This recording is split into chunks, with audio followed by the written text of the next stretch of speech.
하나님 말씀 신약성경 로마서 11장 36절 한 절입니다. 로마서 11장 36절 우리 같은 목소리로 읽겠습니다. 이는 만물이 주에게서 나오고 주로 말미암고 주에게로 돌아갑니다. 그에게 영광이 세세에 있을지어다. 아멘. 자, 우리가 그동안 복된 사람에 대해서 말씀을 나눠왔는데 오늘부터 주일 저녁은 웨스트민스터 소요리 문답에 대해서 강의를 하고 수요일은 계속해서 우리 복된 사람에 대해서 설교를 이어가고자 합니다. 신앙의 가장 기초이면서도 동시에 우리가 평생 붙들어야 될 가장 중요한 질문 하나를 우리가 함께 나누려고 합니다. 우리는 아주 오랫동안 참 바쁘게 이렇게 살아왔어요. 가정을 위해서 살았고요. 또 자녀를 위해서 살았고 생계를 위해서 살았고 맡겨진 책임을 다하기 위해서 그렇게 힘써 살아왔습니다. 그런데 어느 시점이 되면 우리의 마음속에 이런 질문이 올라오죠. 나는 지금 무엇을 위해 살고 있는가? 하나님은 왜 나를 여기까지 인도하셨는가? 이제 남은 나의 삶 어떤 방향으로 걸어가야 하는가? 특별히 신앙의 연륜이 오래될수록 우리의 삶은 젊은 시절과는 분명히 다릅니다.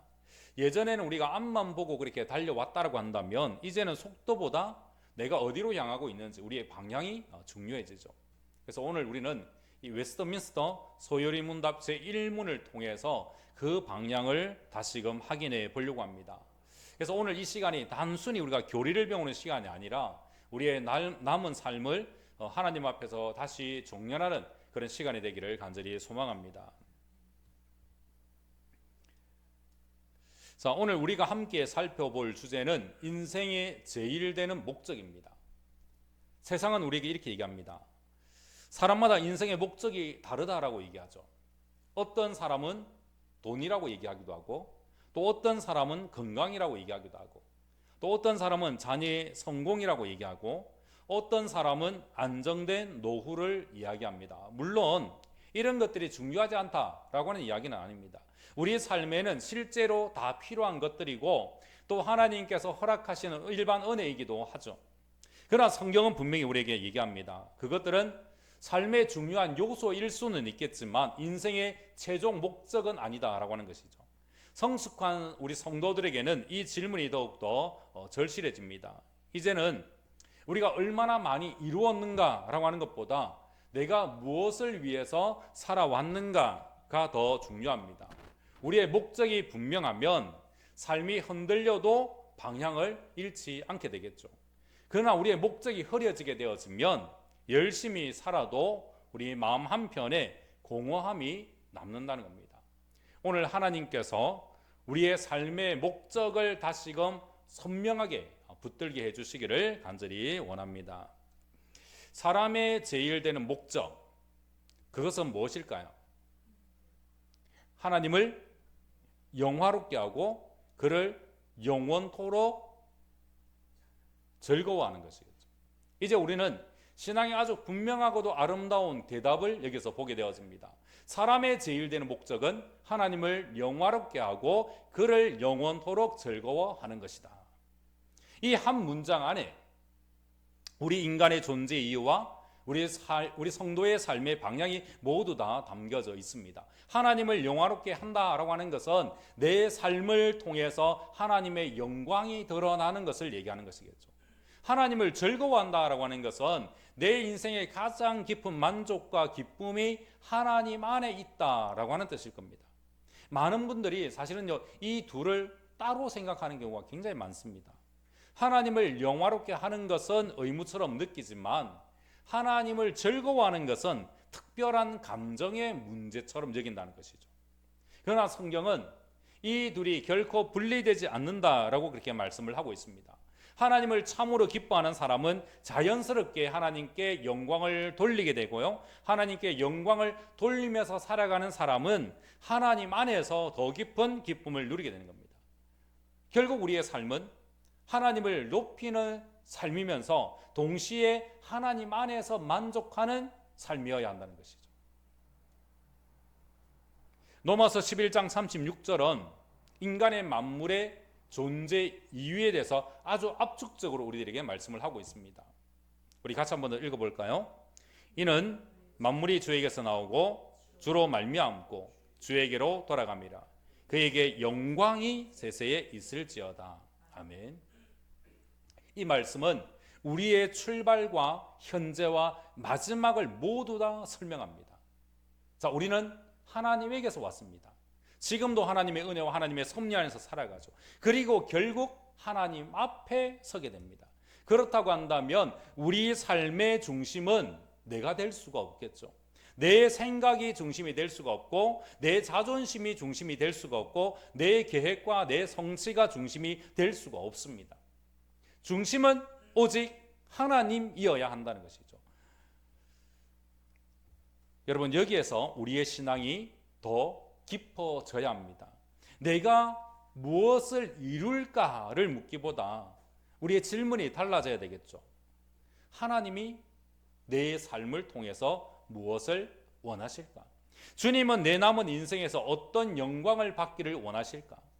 내가 중심이었던 그 삶 속에서 늘 비교와 불만과 두려움이 따라옵니다. 그러나 하나님이 내 삶의 중심이 되어지면 우리의 삶이 정리가 되고 우리의 마음이 평안해지겠죠. 이 말씀은요, 단순한 그런 교리가 아니라 우리 인생을 바로 세우는 기준이다라고 하는 겁니다. 그러면 하나님을 영화롭게 한다라고 하는 것은 여러분 무엇을 얘기하는 걸까요? 그것은 하나님께 무언가를 우리가 더해서 하나님을 더 위대하게 만든다라고 하는 뜻이 결코 아닙니다. 왜? 하나님은 본래 완전하신 분이고 충만하시고 영광 그 자체이신 분이기 때문에 그렇습니다. 하나님을 영화롭게 한다라고 하는 것은 하나님의 영광을 드러내고 하나님을 인정하고 하나님을 높이고 그 영광을 하나님께 돌려드리는 것, 반사하는 것을 얘기하는 겁니다. 쉽게 말하면 내 삶을 통해서 하나님은 참 선하신 분이다, 하나님은 살아계시다, 하나님은 신실하시다, 이 사실이 보이게 한다라고 하는 겁니다. 이것은요, 특별한 사람들만의 그런 사명이 결코 아닙니다. 목회자들만의 일도 아니고요, 선교사들만의 일도 아니고, 가정에서 가족을 대하는 우리가 태도 속에서 또는 직장에서 나에게 맡겨진 그 삶을 성실하게 감당하는 모습 속에서 또는 교회 안에서 조용히 섬기고 배려하는 삶 속에서 우리는 하나님을 영화롭게 할 수가 있다라고 하는 것이죠. 따라서 우리는 우리의 인내와 감사와 절제와 신실함이 하나님을 드러내는 통로가 되도록 해야 한다는 겁니다. 시편 19편은요, 우리에게 이렇게 여러분 얘기합니다. 하늘이 하나님의 영광을 선포하고 궁창이 그의 손으로 하신 일을 나타내는도다. 하늘도 별도 자연도 하나님을 드러냅니다.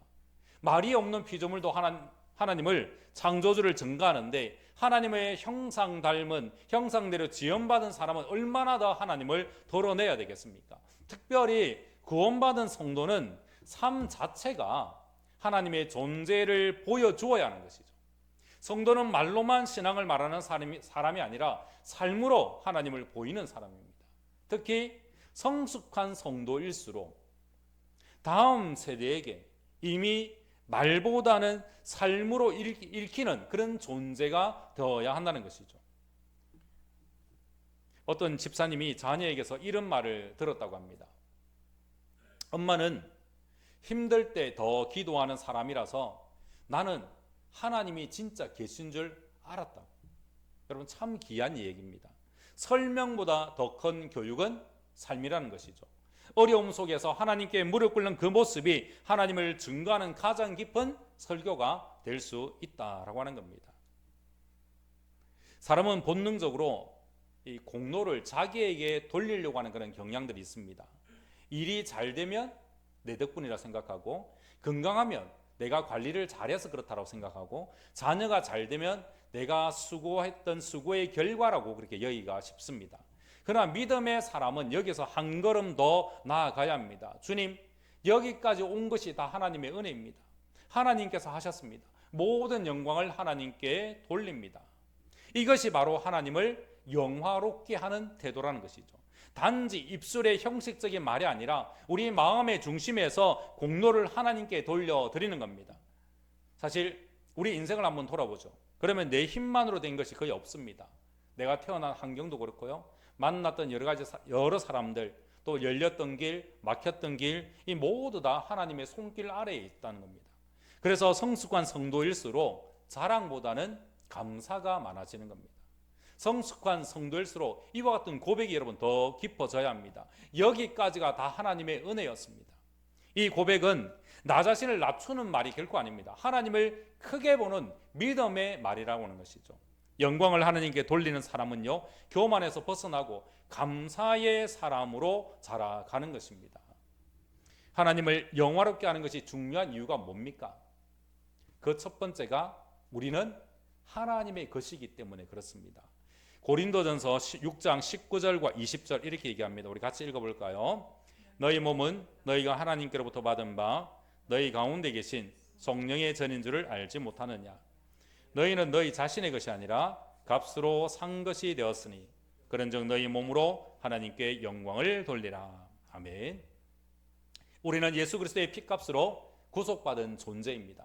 그러므로 내 몸도 내 시간도 내 물질도 내 재능도 심지어는 내 남은 인생도 완전히 내 것이라고 말할 수 없죠. 다 주님의 것입니다. 이 사실을 깨닫는 순간 우리의 삶의 태도가 여러분 달라지는 것이죠. 내 인생은 내가 알아서 살아간다라고 하는 것이 아니라 주님, 내 인생에 남은 것도 주님의 뜻대로 사용해 주옵소서라고 하는 기도가 나오게 되는 겁니다. 특별히 신앙인들에게는요, 이 진리가 굉장히 중요합니다. 이제는 내가 움켜쥐는 삶보다는 나에게 맡겨진 것을 잘 관리하는 삶으로 가야 되는 것이죠. 내 자녀도, 내 건강도, 내 시간도, 내 재정도 이 사실은 하나님께서 우리들에게 맡기신 겁니다. 그래서 우리는 소유자가 아니라 이제는 청지기로서의 삶을 살아가야 하는 것이죠. 청지기는요, 주인의 뜻을 묻지 않고 맡겨진 것을 충성스럽게 관리하는 겁니다. 내가 주인이 아니라 주님이 주인이라고 하는 고백이 분명할수록 우리의 삶은 더 단순해지고 더 자유로워지는 것이죠. 하나님을 영화롭게 하는 이유, 그 두 번째 이유가 뭡니까? 만물의 궁극적인 기착지가 하나님이기 때문에 그렇습니다.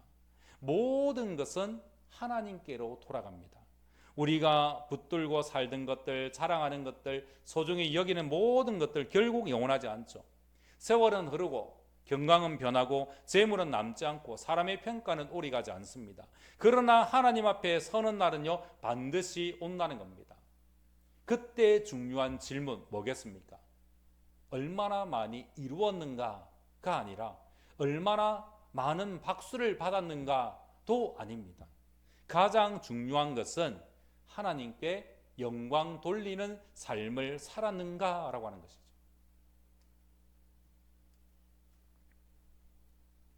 하나님을 영화롭게 하는 중요한 이유 세 번째는요, 무엇을 하든지 다 하나님의 영광을 위해서 하나님의 명령이기 때문에 그렇습니다. 고린도전서 10장 32절은요, 굉장히 실제적인 말씀을 우리에게 얘기합니다. 우리 같이 한번 더 읽어보겠습니다.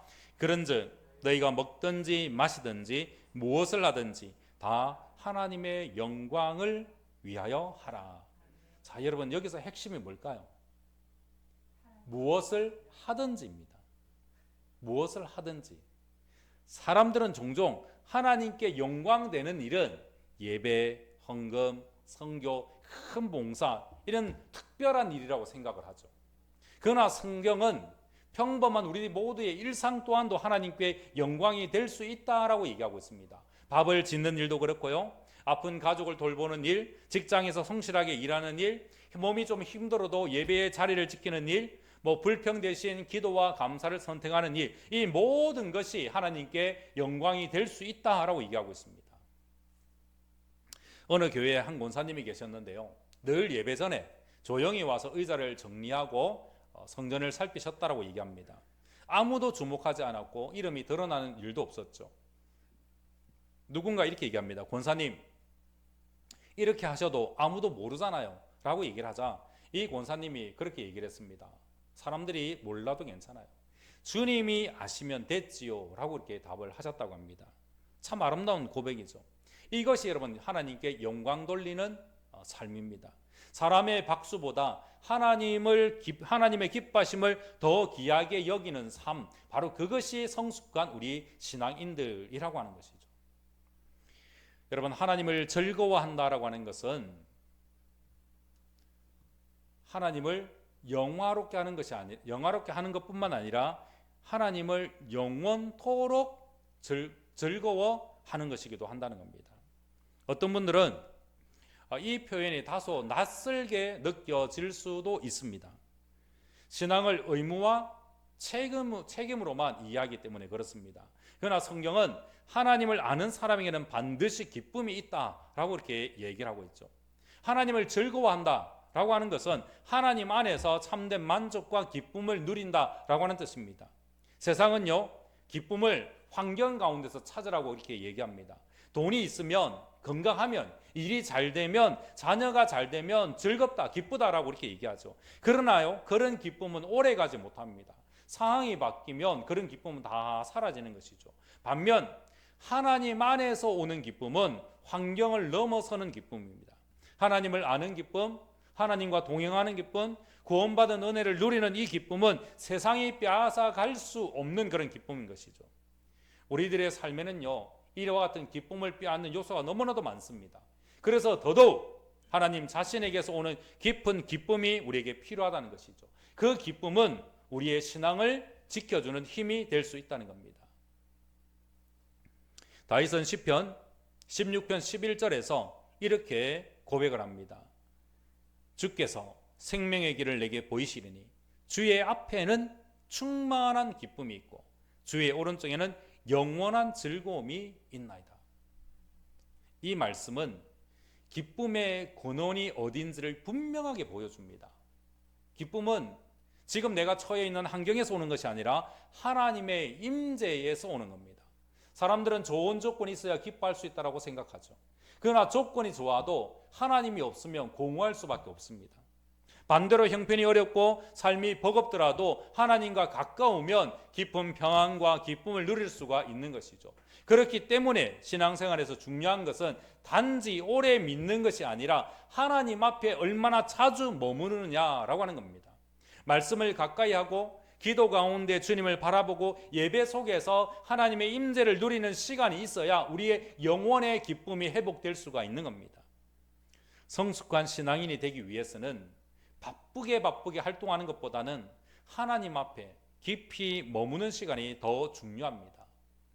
겉으로는 많은 일을 하는 것 같지만 우리의 영혼이 메마르게 되면 쉽게 지치고 예민해질 수밖에 없겠죠.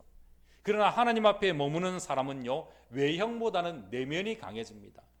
기쁨의 샘은 바로 하나님 앞에 있을 때 다시금 열리기 때문에 그렇습니다. 여러분, 하나님을 즐거워한다는 것은요, 의인의 편을 드시는 자는 하나님뿐이기 때문에 그렇습니다.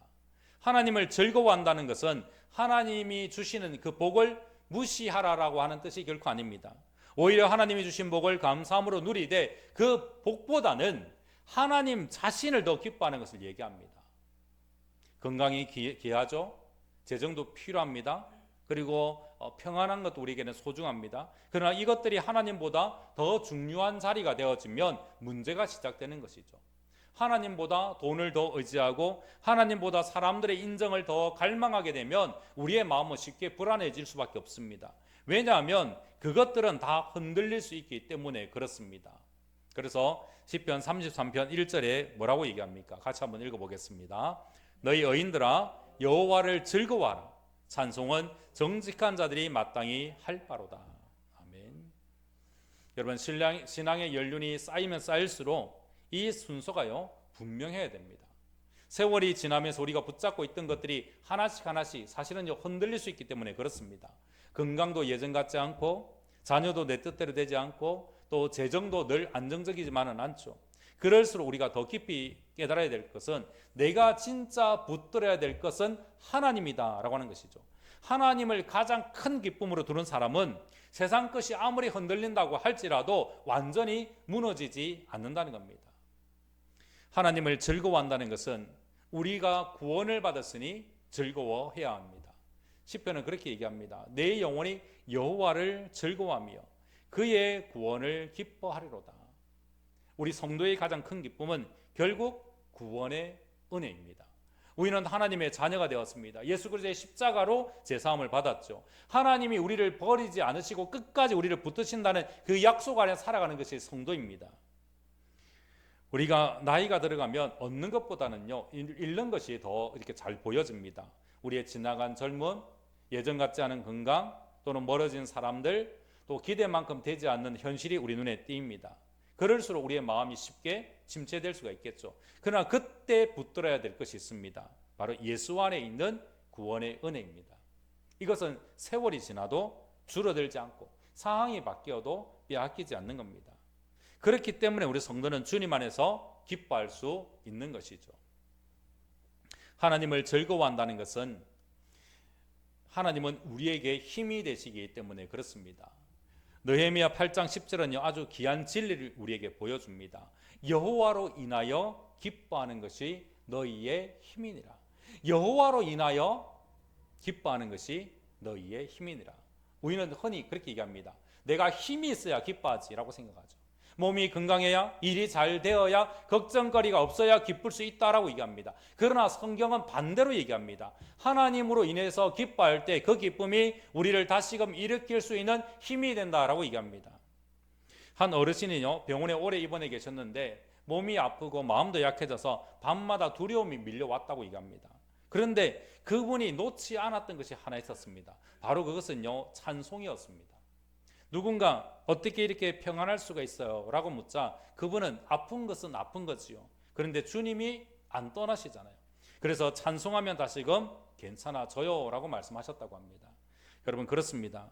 문제가 없어졌기 때문에 기쁜 것이 아니라 문제 가운데서도 하나님께서 나와 함께 하신다는 그 사실 때문에 다시금 힘을 얻는 겁니다. 이제 우리는 이 교리를 머리로만 이해하는 데서 멈추지 말고 우리 삶으로 가져와야 됩니다. 하나님을 영화롭게 하고 하나님을 즐거워한다. 이 문장은 단순히 암송용 문장이 아니라 우리 삶의 방향을 정리하는 기준입니다. 어떻게 더 많이 가질까? 라고 하는 것보다 어떻게 하나님께 더 영광을 돌릴까를 묻는 삶으로 우리의 삶이 바뀌어져야 되겠죠. 어떻게 내가 인정받을까 보다는 어떻게 하나님 앞에서, 하나님 안에서 기쁨을 지킬까를 생각해야 됩니다. 이것이 아름다운 신앙인 겁니다. 여러분, 종교개혁자들은 짧지만 강력한 한 문장으로 신앙의 방향을 정리했습니다. 같이 읽을까요? 오직 하나님께 영광을. 라틴어로는 솔리데오 글로리아라고 하는 단어입니다. Glory to God. 이 말은 단지 멋진 표어가 아닙니다. 우리의 성도의 삶 전체를 관통하는 고백이 되어야 한다는 것이죠. 사도행전 12장에는요, 헤롯의 모습이 등장하는데 그는 사람들의 칭송을 받았습니다. 사람들은 그의 말을 듣고 이것은 신의 소리요 사람의 소리가 아니다 라고 이렇게 외쳤죠. 그러나 헤롯은 그 영광을 하나님께 돌리지 않았습니다. 그 이유 때문에 결국 그는 심판을 받게 되어지죠. 이 사건은 우리에게 아주 강력한 경고를 주고 있습니다. 사람들의 박수와 사람들의 칭찬은 달콤할 수 있지만 매우 위험할 수 있다라고 하는 것이죠. 영광을 하나님께 돌리지 않으면 사람은 쉽게 자신을 높일 수가 있다라고 하는 겁니다. 따라서 성숙한 신앙은 이렇게 얘기합니다. 내가 아니라 하나님이 하셨습니다. 이 고백은 여러분 거칠애가 아닙니다. 바로 영적인 안전장치입니다. 지금까지 우리는 사람의 제1되는 목적이 무엇인지, 그리고 하나님을 영화롭게 하고 하나님을 즐거워한다는 것이 어떤 의미인지를 살펴보았습니다. 이제 중요한 것은 이것을 실제 삶으로 어떻게 연결하느냐의 문제겠죠. 교리는 머리로 이해하는 것으로 끝나면 여러분 안 되는 겁니다. 반드시 삶의 습관과 태도와 또 선택과 관계 속으로 들어가야 됩니다. 하나님께 영광 돌리는 삶과 하나님을 즐거워하는 삶은 결코 수상적인 이야기가 아닙니다. 이것은요, 아주 평범한 우리의 자리에서 시작이 됩니다. 가정에서, 돈을 사용하는 방식에서, 또는 혼자 있는 시간에 무엇을 생각하는가, 그 속에서 드러납니다. 결국 신앙은 특별한 자리보다 평범한 자리에서 더 분명하게 드러난다는 것이죠. 삶의 규모를 크게 만드는 것보다 우리의 삶의 결을 하나님 앞에서 바르게 만드는 것이 더 여러분 중요한 겁니다. 시편 기자는요 이렇게 우리에게 얘기합니다. 영광을 우리에게 돌리지 마옵소서. 오직 주의 이름에만 영광을 돌리소서.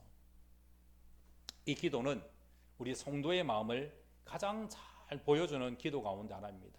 우리의 마음의 본성은요 영광을 자기 쪽으로 끌어올려고 합니다. 그래서 무언가 잘 되면 드러나고 싶고 인정받고 싶고 공로를 남기고 싶어 하죠. 그러나 믿음의 사람은 의식적으로 그 영광을 하나님께로 돌리는 겁니다.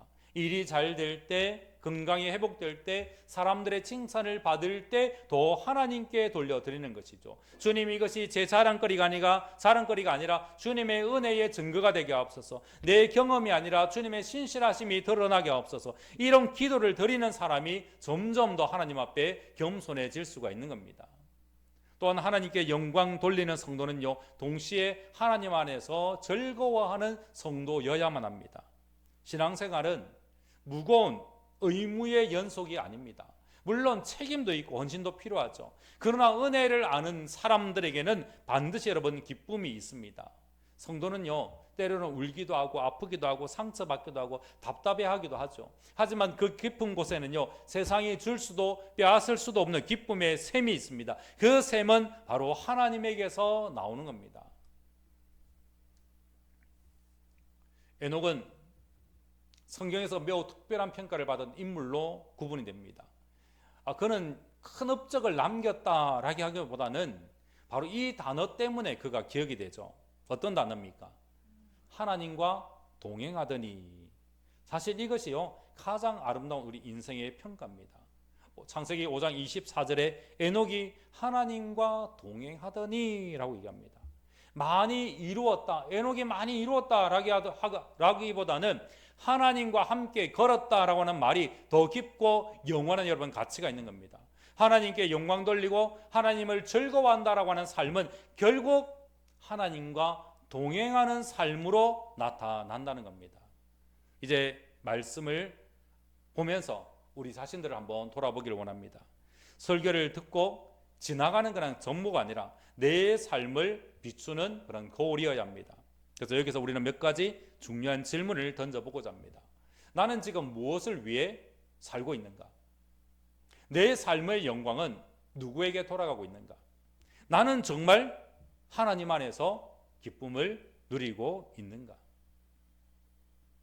여러분, 하나님께 영광 돌리는 삶이 중요하다는 것을 알면서도 실제로 그렇게 살지 못하게 하는 걸림돌들이 있습니다. 그것은요 거창한 죄만이 아닙니다. 아주 일상적인 우리 마음의 습관일 수도 있죠. 예를 들면 내 고집이 걸림돌이 될 수도 있습니다. 하나님 뜻보다 내 방식을 더 붙드는 겁니다. 인정받고 싶은 마음도 걸림돌이 될 수 있습니다. 하나님보다는 사람들의 시선을 더 의식을 하는 겁니다. 또는 비교하는 마음이 걸림돌이 될 수도 있습니다. 남과 비교하기 시작하면 감사는 사라지고요 경쟁심과 열등감이 자리를 잡습니다. 결국 하나님께 영광 돌리는 삶은 내 중심에서 하나님 중심으로 방향을 바꾸는 삶이어야 한다는 겁니다. 하나님을 즐거워하는 것은 가장 실제적인 길 가운데 하나가 바로 하나님께 감사하는 겁니다. 감사라고 하는 것이 단지 예의 바른 말 습관이 아니라 하나님이 지금까지 내 삶 속에서 행하신 일을 기억하는 영적인 태도인 겁니다. 여러분, 평범한 우리들의 삶 속에서 하나님과 동행하는 것을 체험하려고 한다면 어떤 노력이 있어야 할까요? 하나님과 동행하는 삶은 그래 내가 오늘부터는 하나님과 동행해야지 거대한 결단 한 번으로 완성되지 않습니다. 오히려 작고 지속적인 순종을 통해서 형성이 되는 겁니다. 하루를 시작하면서 짧게라도 기도하는 습관, 아니면 말씀 한 구절이라도 붙들고 하루를 살아가는 습관, 일이 생길 때 먼저 사람보다 하나님께 묻는 습관, 불평 대신 감사 한마디를 선택하는 습관, 또는 주일 예배를 나의 삶의 중심에 두고 이 예배를 단지 참석하는 것이 아니라 마음을 다해서 드리는 것도 굉장히 중요합니다. 신앙은요, 한 번의 뜨거운 감정보다는 오래 지속되는 작은 충성이 더 중요합니다. 사랑하는 동지 여러분, 오늘 우리는 사람의 제일 되는 목적이 무엇인지 다시 확인했습니다. 그것은 분명하죠. 하나님을 영화롭게 하고 그를 영원토록 즐거워하는 겁니다. 이 목적이 분명하면 우리 인생이 흔들려도 방향을 잃지 않습니다. 이제 이 중요한 것은 이 진리를 오늘 우리 하루의 삶으로 가져가는 겁니다. 주님, 제 삶이 하나님을 드러내게 하옵소서. 주님, 제 마음이 환경이 아니라 하나님 안에서 기쁨을 누리게 하소서. 주님, 남은 인생이 하나님과 동행하는 삶이 되게 하옵소서. 이런 기도를 품고 살아가는 사람이 복된 삶입니다. 여러분의 신앙은요, 세월이 더해질수록 더 단순하고 더 깊어져야 됩니다. 결국 남는 것은 내가 얼마나 많이 가졌느냐가 아니라 내 삶이 누구를 높였느냐라고 하는 겁니다. 바라기는 우리 모두의 남은 삶이 오직 하나님께 영광되는 삶이 되기를 주의 이름으로 축원합니다. 기도하겠습니다. 사랑과 은혜가 충만하신 아버지 하나님, 우리를 지으시고 이 땅에 보내신 목적이 오직 하나님을 영화롭게 하며 영원토록 주님 안에서 기뻐하고 즐거워하는 것임을 깨닫습니다. 내가 서 있는 이 자리에서 주님을 예배하게 하시고 주님이 베푸르신 구원의 은혜와 동행하심을 묵상할 때마다 내 영혼에 참된 평안과 기쁨이 넘쳐나게 하여 주시옵소서. 세상이 줄 수 없는 하늘의 기쁨을 영원토록 누리며 온전히 주님만을 나의 가장 큰 상급으로 삼는 하루가 되게 하여 주시옵소서. 나의 생명 되시는 예수님의 이름으로 기도드립니다. 아멘.